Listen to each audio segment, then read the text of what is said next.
അങ്ങ് ദൂരെ ഒരു ഗ്രാമത്തിൽ അന്ന എന്ന പേരുള്ളൊരു 10 വയസ്സുകാരി ഉണ്ടായിരുന്നു. അവൾ 4ാം ക്ലാസ് വരെ അവിടുത്തെ ഒരു കൊച്ചു വിദ്യാലയത്തിലായിരുന്നു പഠിച്ചിട്ടുണ്ടായിരുന്നത്. 5ാം ക്ലാസ്സിലേക്ക് നഗരത്തിലെ ഒരു പ്രമുഖ വിദ്യാലയത്തിൽ അവൾക്ക് പ്രവേശനം ലഭിച്ചു.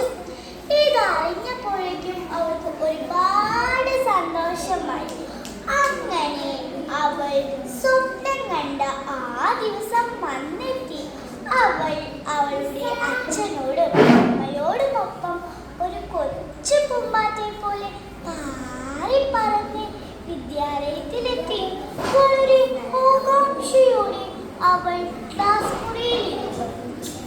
അവളുടെ കൊച്ചുടുപ്പുകൾ കണ്ടാൽ ഒരു പാവപ്പെട്ട കുടുംബത്തിലെയാണെന്ന് എടുത്തു പറയുന്നുണ്ടായിരുന്നു. അധികം വൈകാതെ തന്നെ അവരുടെ അധ്യാപിക ക്ലാസ് മുറിയിലെത്തി. അന്നയെ അധ്യാപിക എല്ലാവർക്കും പരിചയപ്പെടുത്തി കൊടുത്തു. അതിനുശേഷം എത്രത്തോളം അറിവ് മനസ്സിലാക്കി എന്നറിയാൻ അധ്യാപിക ഒരു പരീക്ഷ നടത്താൻ കുട്ടികളോട് പറഞ്ഞു. ചോദ്യം ഇതായിരുന്നു: ലോകത്തിലെ 7 അത്ഭുതങ്ങൾ ഏതൊക്കെയാണ്? ചോദ്യം കേട്ടുടൻ എല്ലാവരും വേഗത്തിൽ ഉത്തരം എഴുതാൻ തുടങ്ങി.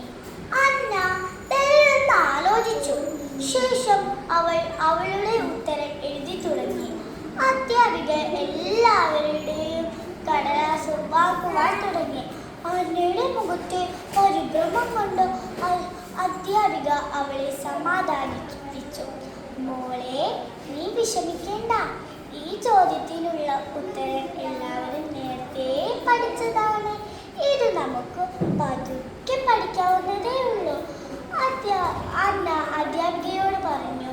ടീച്ചർ, ലോകത്തിൽ കുറേ അത്ഭുതങ്ങളുണ്ട്. അതിൽ ഏതൊക്കെ എഴുതണമെന്ന് ഞാൻ ഓർക്കുകയായിരുന്നു. അന്നയുടെ മറുപടി കേട്ട് ക്ലാസ് ഒന്നടങ്കം പൊട്ടിച്ചിരിച്ചു. അധ്യാപിക എല്ലാവരുടെയും ഉത്തരക്കടലാസ് വായിക്കുവാൻ തുടങ്ങി. താജ്മഹൽ, ചൈനയുടെ വൻമതിൽ തുടങ്ങി എല്ലാവരും ശരിയുത്തരം എഴുതിയിരുന്നു. അധ്യാപിക അന്നയുടെ ഉത്തരക്കടലാസ് വായിക്കുവാൻ തുടങ്ങി.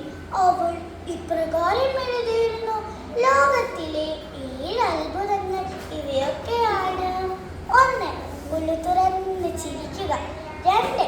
സത്യത്തെ പിന്തുടരുക. 3. എല്ലാവരും ബഹുമാനിക്കുക. 4. സ്വയം വിശ്വസിക്കുന്നതിനോടൊപ്പം മറ്റുള്ളവരുടെ വിശ്വാസം സമ്പാദിക്കുക. 5. ആത്മവിശ്വാസം കൈവിടരുത്. 6. മനസ്സറിഞ്ഞ് സഹായിക്കുക. 7. നല്ല കാര്യങ്ങൾ അംഗീകരിക്കുക. അധ്യാപിക ഇത് വായിച്ചു കഴിഞ്ഞപ്പോൾ ക്ലാസ് നിശബ്ദമായി. മനുഷ്യനിർമ്മിതമായ 7 അത്ഭുതങ്ങൾ കാണാതെ പഠിക്കുന്നതിനിടയിൽ ദൈവം നമുക്ക് സമ്മാനിച്ച അത്ഭുതങ്ങൾ മറ്റുള്ളവരെ ഓർമ്മപ്പെടുത്താൻ ആ കൊച്ചു വ്യക്തിക്ക് കഴിഞ്ഞു. കൂട്ടുകാരെ, അറിവ് എന്നത് പുസ്തകങ്ങളിൽ നിന്നും മാത്രം ലഭിക്കുന്ന ഒന്നല്ല. അത് നമ്മുടെ ചുറ്റുപാടുമുള്ള നല്ല കാര്യങ്ങൾ അംഗീകരിച്ച് അത് നമ്മുടെ ജീവിതത്തിൻ്റെ ഒരു ഭാഗമാക്കുമ്പോഴാണ് അറിവ് എന്നത് പൂർണ്ണതയിലെത്തുന്നത്. നന്ദി.